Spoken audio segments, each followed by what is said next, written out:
Bonjour à tous et bienvenue pour une nouvelle vidéo. Aujourd'hui je vais vous présenter mes lectures passées, en cours et futures. Donc on va appeler ça un C'est mardi, que lisez-vous? La dernière fois que je vous ai parlé de mes lectures, ça remonte à plus de 2 semaines, il me semble. Donc aujourd'hui j'ai beaucoup de choses à vous montrer, donc je vais essayer d'aller assez vite. Alors, dimanche il y a 2 semaines, donc je vous ai laissé en vous disant que j'étais en pleine lecture du premier tome de Lune Mauve de Marie-Lou Hasnard aux éditions Casterman. Je ne peux pas vous montrer le livre cette fois puisque je l'ai laissé à ma petite sœur chez mes parents, donc je n'ai pas l'objet avec moi, je ne peux pas vous le présenter. Alors cette lecture, j'en avais entendu énormément de bien, j'étais très curieuse et très pressée de découvrir cette histoire. Finalement, même si je ressors avec un avis plutôt positif et une très grande envie de lire la suite qui est dans ma palle et je la lirai au mois de septembre, c'est sûr, le tome 2, j'ai quand même eu une lecture assez mitigée. En fait, ce premier tome est partagé en 3 parties et dans les 2 premières parties, on tourne vraiment autour de Sélénée, l'héroïne qui est une adolescente qui va bientôt avoir 16 ans. Et on reste vraiment autour d'elle. Et l'aspect imaginaire fantastique est très très peu développé. Il faut attendre la 3e partie pour que ça bouge, pour qu'il y ait de l'action et pour que cet aspect fantastique apparaisse dans le texte. Donc les 2 premières parties, c'est pas inintéressant puisque Marie-Lou Hasnard a vraiment fait un bon travail. Le lecteur est vraiment immergé dans cette histoire d'adolescente qui a beaucoup de mal à s'intégrer dans le lycée le plus coté de Paris, etc. Donc de ce point de vue-là, je félicite l'auteur, c'est assez immersif, on rentre bien dans l'histoire. Mais alors par contre, Sélénée, j'ai vraiment eu du mal à l'apprécier dans ces 2 premières parties, surtout la deuxième. La première encore ça va, mais la deuxième, en fait, elle est tout ce que je déteste chez les adolescents. C'est-à-dire qu'elle suit le troupeau, elle ne réfléchit pas. S'il y a une chose qu'il ne faut pas faire, elle fonce tête baissée. Forcément, il y a 2 beaux mecs dans son entourage. Il y en a un qu'il ne faudrait pas approcher et l'autre qui, sous des airs un petit peu mystérieux, est rebelle et finalement le gentil. Et ben la nana, qu'est-ce qu'elle fait? Elle va vers celui qu'il faut pas aller. Et forcément, nous on le sait en tant que lecteur, il y a plein d'indices qui font dire qu'il faut pas aller voir ce type-là, et forcément, elle y va, elle fonce, elle ne réfléchit pas. Et franchement, ça m'a agacée. Alors, ok, je pense que en ayant une héroïne qui pourrait être n'importe qui pourrait être une adolescente lambda, c'est sûr qu'on peut plus s'identifier à elle. Enfin, en tout cas, si on est une adolescente de 16 ans. Ce qui n'est plus mon cas, et même à 16 ans j'avais pas du tout cette façon de vivre, cette façon de penser, donc je pense qu'à 16 ans je me serais pas du tout reconnue dans Sélénée et j'aurais pas du tout apprécié son comportement, mais bref, donc je pense que de ce point de vue là, niveau identification c'est pas mal, mais moi ça ne m'a pas plu, je pense que j'ai un vrai problème avec les adolescents, j'ai de plus en plus de mal à lire des livres qui mettent en scène des adolescents lambda, normaux entre guillemets, j'aime bien des héros et héroïnes qui savent réfléchir, qui en ont un petit peu dans la cervelle, voilà, qui sont particuliers. Et Sélénée, dans les 2 premières parties, elle est vraiment banale, vraiment pas réfléchie. Bref, moi ça m'a un petit peu agacée. Heureusement, à la fin de la 2e partie, il y a un événement assez tragique qui se produit. D'ailleurs, c'est de la faute de Sélénée, hein. Franchement, j'avais envie de lui dire « Eh ben bien fait ma vieille, t'avais qu'à réfléchir ». Donc après ça, elle grandit. Franchement, il y a une évolution assez importante et intéressante, je trouve que c'est bien mené, même si c'est rapide, c'est assez vraisemblable, donc ça m'a bien plu. Et dans la 3e partie, on retrouve donc Sélénée vraiment plus mature, et ça se ressent dans ses réactions, dans ses émotions, et aussi dans l'écriture de l'auteur. J'ai trouvé que le début de la 3e partie était plus poétique, plus abouti, donc ça m'a davantage plu. Et donc c'est grâce à cette 3e partie que mes impressions générales sont assez bonnes, et c'est grâce à cette 3e partie que j'ai envie de lire la suite assez rapidement. je vous dis, je le lirai au mois de septembre puisque j'ai la suite dans ma palle. Et que le 3e tome arrive au mois d'octobre. Alors, Mort sur le Nil, c'est un policier de la célèbre Agatha Christie qui met en avant son célèbre détective Hercule Poirot. Alors, comme le titre l'indique, ça se passe en Égypte, sur le Nil. Et comme d'habitude avec Agatha Christie, c'est un huis clos, ici sur un bateau de croisière. Alors, ce qui m'a assez surprise, c'est que le meurtre ne se produit que très tardivement, je pense, après la 100e page. Alors en sachant que les livres d'Agatha Christie, il fait quand même 300 pages celui-là, mais bon, c'est pas l'édition que j'ai lue. Il était un peu plus court dans l'autre édition. Bref, dans cette édition, je pense que le meurtre doit arriver vers la 130e, 140e page, en sachant qu'il y en a 300. Donc c'est assez surprenant. Au début, Agatha Christie nous présente, introduit ses personnages, toujours très intelligemment, comme elle sait le faire. C'est pas ennuyeux, il y a énormément de personnages et pourtant l'auteur arrive à tous les différencier sans en faire des clichés non plus. Donc même si les personnages sont nombreux, on arrive à se repérer, à savoir qui est qui. Et comme d'habitude avec Agatha Christie, on mène l'enquête puisqu'on a tous les détails, on suit avec Hercule Poirot tous les interrogatoires. Donc là, comme c'est un huis clos, tous les passagers du bateau de croisière sont interrogés. Et voilà, donc on peut mener l'enquête. Alors, j'avais découvert dès le début le nom du coupable, mais je savais qui, mais je ne savais pas comment. Voilà, comment le criminel a fait pour tuer la personne qui meurt dans ce petit roman. Voilà, donc une très bonne surprise, pas mon préféré de l'auteur, mais vraiment un bon cru, c'est un des plus célèbres. Il faut maintenant que je trouve une adaptation, je pense qu'il y en a plusieurs. Je peux pas vous dire grand chose de plus, comme d'habitude avec Agatha Christie, comme je vous le disais, on mène l'enquête en même temps qu'elle, il y a énormément de personnages et pourtant on arrive très bien à se repérer, on sait qui est qui parce que elle arrive à les introduire assez intelligemment, c'est rythmé, bref ça se lit vraiment super bien. Moi j'adore un petit Agatha Christie comme ça de temps en temps, j'en ai encore quelques-uns dans ma palle. Et je pense que cette année, je vais essayer d'en lire de temps en temps, peut-être un par trimestre ou quelque chose comme ça. Voilà, donc Mort sur le Nil, peut-être pas mon préféré de l'auteur, j'en ai pas lu beaucoup, mais dans ceux que j'ai lus, c'est peut-être pas mon préféré, mais c'est quand même un très bon cru. Voilà. Ensuite, j'ai changé complètement de style et je suis allée vers la fantasy avec le premier tome des Cairns de l'oubli, qui s'appelle L'Exil, de Feldrik Riva, aux éditions de L'Homme sans nom. Alors, c'est de la fantaisie. Je dirais de la fantaisie assez mature, dans le sens où je pense ceux qui n'ont pas l'habitude de lire de la fantaisie peineront peut-être à entrer dans l'histoire, à tout comprendre et à prendre du plaisir à lire ce texte. C'est quand même une lecture assez exigeante. Et je pense que oui, il faut avoir une certaine habitude de la fantaisie et des lectures imaginaires, notamment de la fantaisie, pour pouvoir bien apprécier le texte. Voilà, maintenant que c'est dit, je vais essayer de vous en parler un petit peu. Alors, l'intrigue reste assez classique, j'ai envie de dire, le schéma est assez classique, oui, en fantaisie. On a différents royaumes, dans un monde complètement imaginaire puisqu'on est en fantasy, et les royaumes se font la guerre. On a forcément des gentils et des méchants.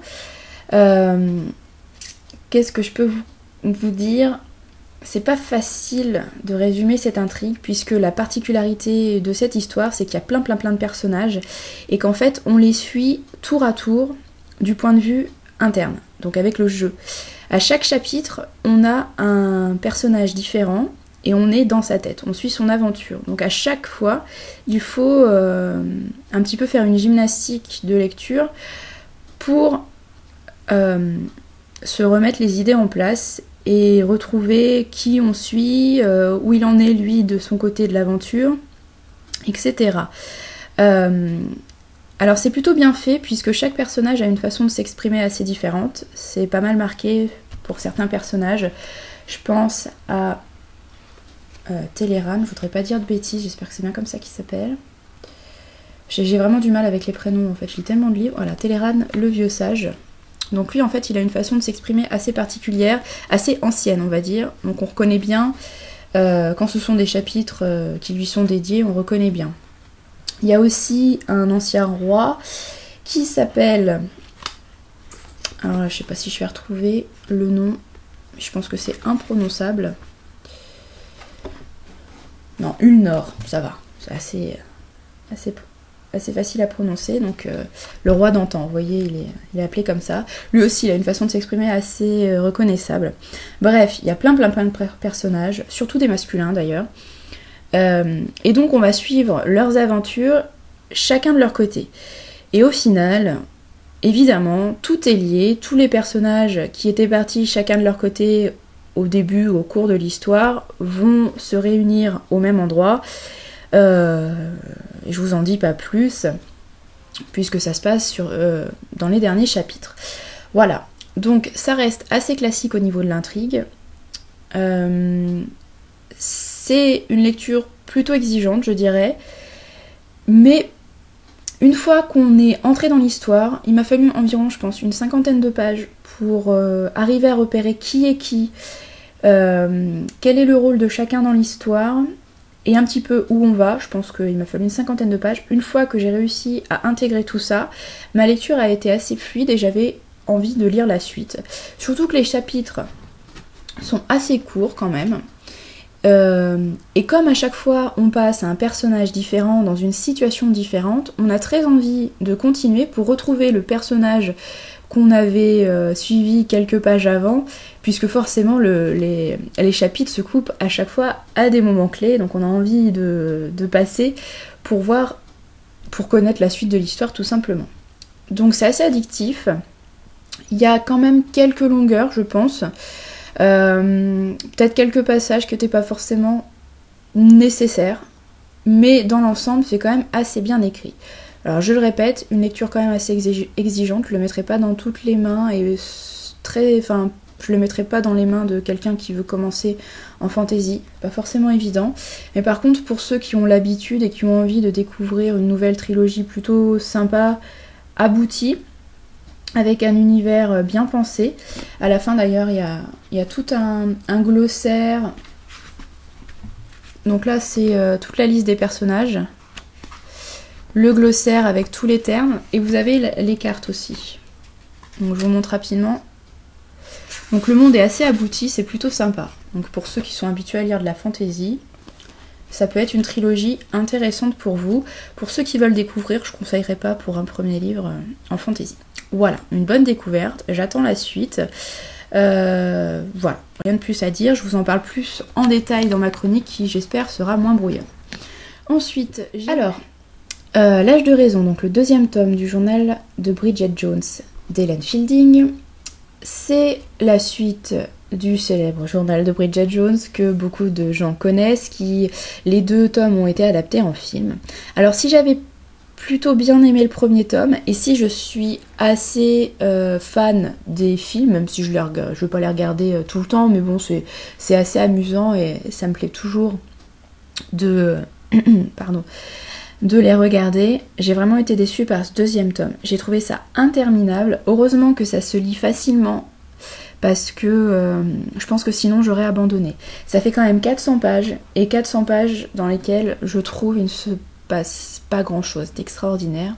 Et surtout 400 pages qui m'ont exaspérée, parce que autant dans les films j'apprécie Bridget, parce que même si c'est pas un modèle d'intelligence, elle a ce côté gaffeur qui est amusant, elle est attachante dans les films.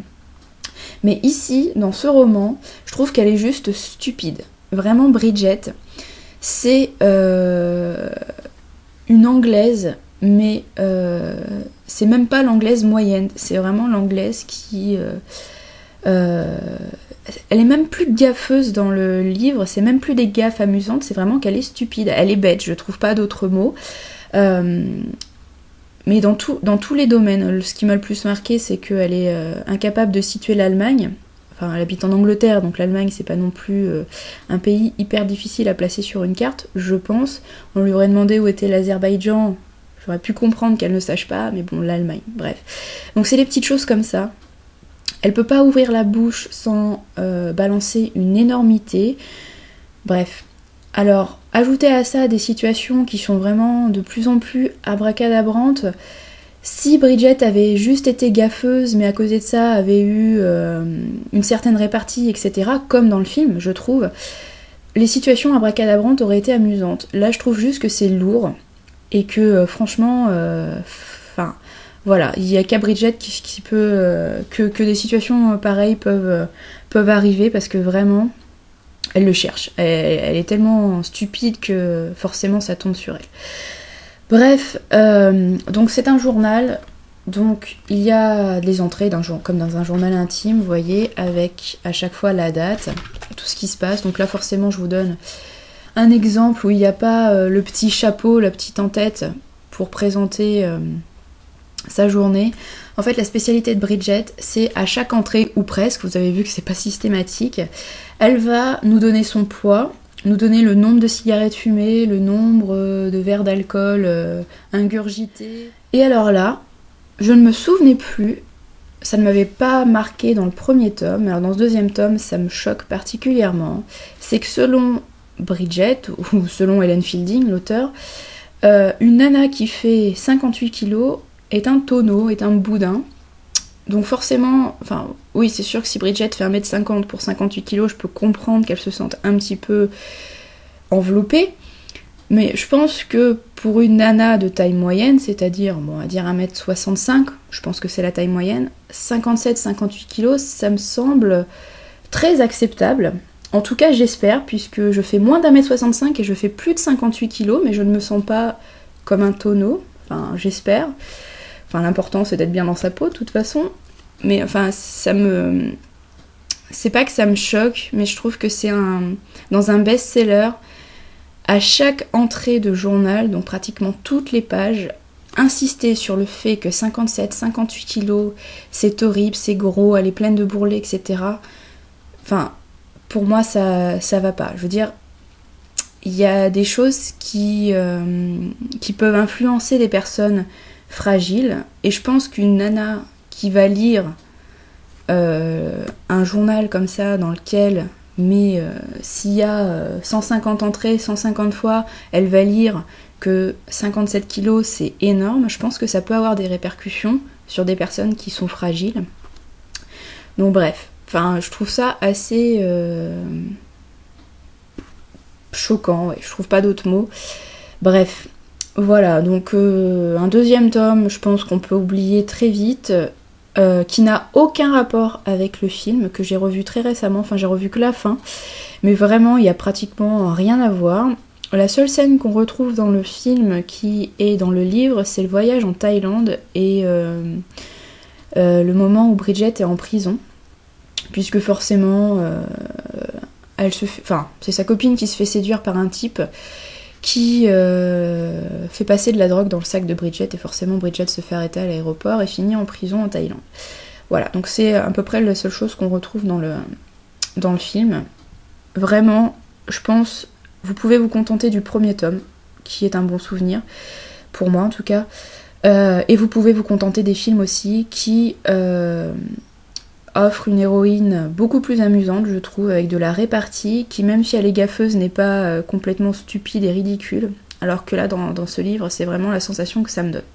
Voilà. Après c'est très personnel, il y en a je sais qui ont beaucoup aimé cette histoire, je suis pas fan de Chick Lit au départ, mais vraiment ce deuxième tome à éviter si vous pouvez. Alors ça s'appelle Joseph Carré-Méric et c'est de Denis Van P. Et c'est aux éditions sanddave.com. Alors en fait j'ai découvert ce site qui ressemble un petit peu au site My Major Company dans le principe. En fait ce sont des auteurs de BD qui se font financer pour être édités. Et donc ce livre a été financé et franchement heureusement parce que c'est vraiment une perle, c'est mon coup de cœur du mois d'août. Alors Joseph Carré-Méric, vous le connaissez peut-être grâce au film Elephant Man de Lynch, qui a été tourné dans les années 80, si je dis pas de bêtises. Donc Joseph Carré-Méric, c'est le vrai nom de celui qu'on connaît plutôt sous le surnom Elephant Man. Donc le personnage a vraiment existé au 19e siècle en Angleterre. Et là, l'auteur, l'illustrateur, passe beaucoup de temps sur l'enfance de ce petit Joseph, qui s'appelle John, je crois, dans le film, puisqu'il y a eu une erreur, en fait. Il y a eu des biographies qui ont été écrites au début du XXe siècle, et si j'ai bien compris, il s'était trompé dans le prénom, à ce moment-là. Mais le vrai personnage, la vraie personne, s'appelait Joseph. Donc, l'auteur et l'illustrateur, comme je vous le disais, va s'attarder sur l'enfance de Joseph. Et c'est vraiment hyper émouvant. Alors, en fait, c'est l'aîné de 3 enfants. Et dès tout petit, on le voit, il commence à avoir des malformations. Donc c'est très difficile à l'école, forcément. Ses camarades le battent, se moquent de lui, etc. Ses parents essayent tant bien que mal de l'aider au maximum, même si c'est pas très facile. Et en fait, l'élément qui va un petit peu changer la vie de Joseph, c'est que sa maman va mourir. Elle va mourir de chagrin puisque, je crois, c'est le petit frère de Joseph meurt de je ne sais plus quelle maladie très courante au 19e siècle. Et donc la maman va mourir également. Le papa va se remarier. Et la belle-mère de Joseph n'accepte pas du tout son beau-fils. Et ça va être de plus en plus dur pour le petit Joseph. Et c'est à l'âge de 12 ans, je crois, qu'il va quitter la maison. Il va partir, il va essayer de travailler dans une usine, je crois. Je me souviens plus très bien exactement. Mais finalement, ça va très mal se passer, puisque comme il a des problèmes, il a une main complètement mal formée, la manufacture, c'est pas vraiment pour lui. Donc il va quitter la maison et il va partir dans une sorte de cirque, enfin une foire aux monstres. Ça rejoint un petit peu l'histoire qu'on connaît. Voilà, et à partir de ce moment-là, il va rencontrer le docteur qui va l'aider. C'est ce qu'on voit dans le film de Lynch. Et je vous en dis pas plus.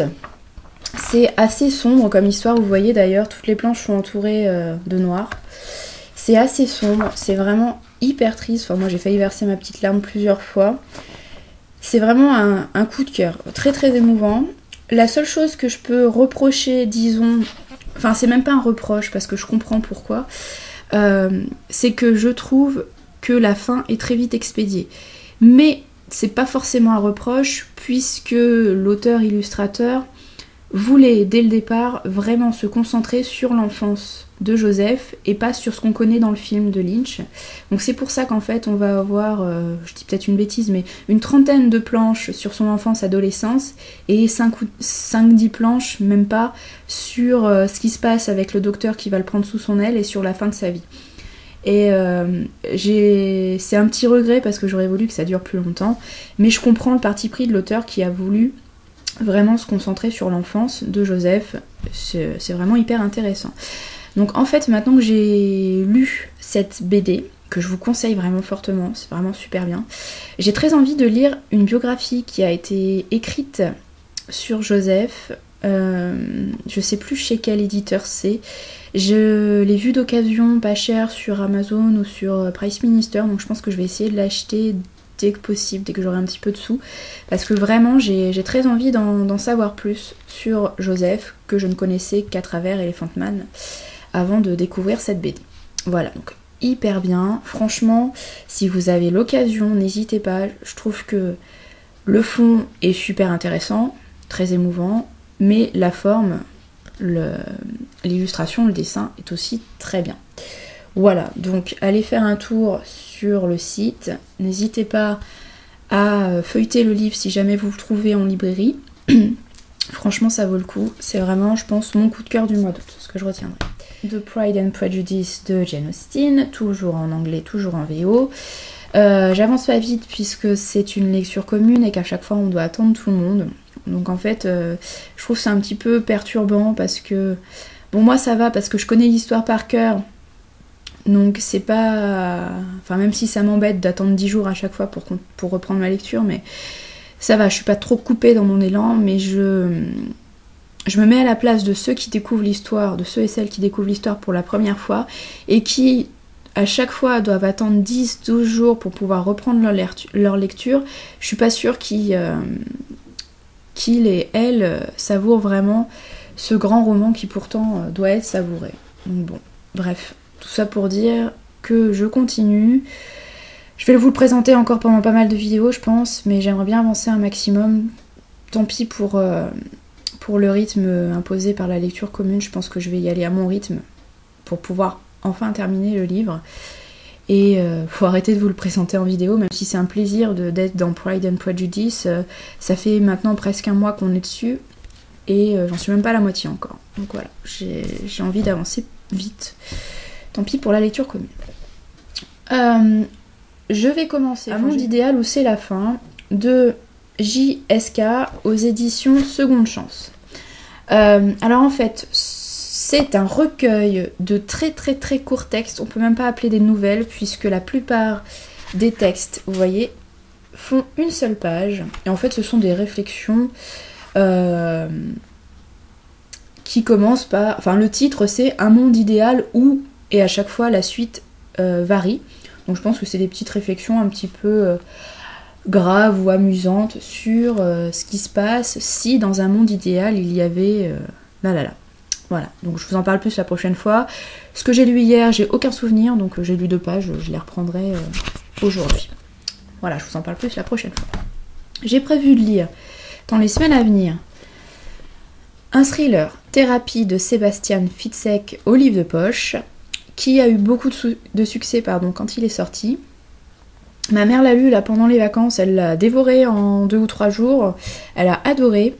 J'avais dit que je le lirais avant de repartir, avant de rentrer dans mon appartement, mais j'ai pas eu le temps.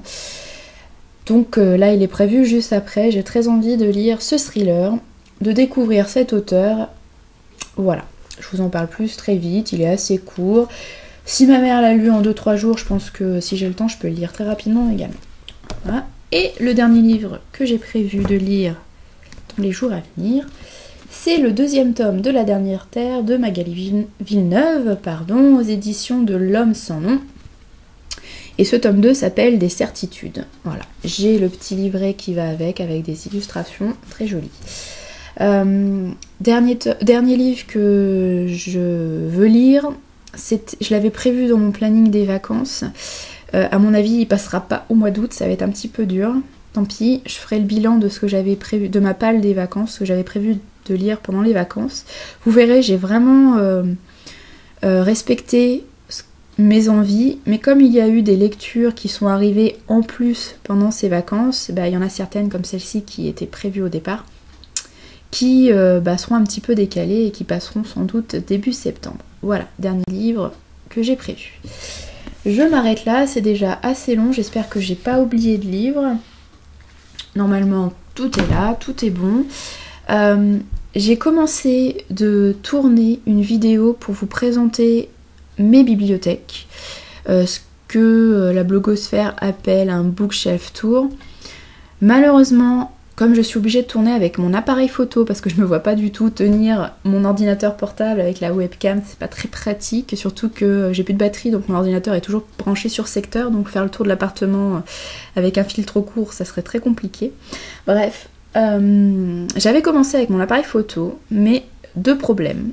Déjà, j'ai plus de batterie et j'ai oublié mon chargeur en vacances, donc je peux plus utiliser l'appareil photo, j'ai pas eu le temps de finir de tourner. Mes parents me renvoient mon chargeur par la poste, donc je l'aurai d'ici la fin de la semaine, donc j'espère pouvoir terminer la vidéo d'ici la fin de la semaine. Mais autre problème, le son de mon appareil photo est vraiment très mauvais, il y a un sifflement hyper désagréable, j'ai essayé de faire des premiers montages mais ça va pas du tout. Donc si vous connaissez un logiciel qui peut traiter le son d'une vidéo, en fait j'ai téléchargé... Ah mince, comment ça s'appelle ? Audacity, je me souviens plus comment ça s'appelle. Bref, j'ai téléchargé ce logiciel assez connu. Le problème, c'est qu'il ne peut traiter que les bandes sonores, il ne traite pas les vidéos. Et j'ai essayé de séparer vidéo et son, donc pris par l'appareil photo, et ça ne fonctionne pas. Donc je ne peux pas séparer la vidéo et le son de la vidéo. Donc il me faut un logiciel qui traite le son des vidéos et pas le son à part. J'espère que c'est clair. Si vous avez un nom, quelque chose gratuit, si possible, n'hésitez pas à m'en parler pour que je puisse traiter ça au mieux. Sinon, je suis pas sûre de pouvoir mettre la vidéo en ligne, puisque le son est vraiment très désagréable. Voilà. Et soit j'arrive à trouver une solution pour le son, et vous aurez la vidéo, soit vous n'aurez rien du tout, puisque de toute façon je ne peux tourner qu'avec mon appareil photo et je vois pas comment je pourrais faire mieux en filmant avec mon appareil photo. À moins qu'on m'offre un super appareil photo d'ici quelques jours, je crois pas. Voilà, si vous avez une solution, si vous avez un logiciel, surtout n'hésitez pas à me contacter pour que je puisse mettre en ligne cette vidéo pour vous présenter toutes mes bibliothèques. Voilà, je m'arrête là. Je vous souhaite une très bonne semaine.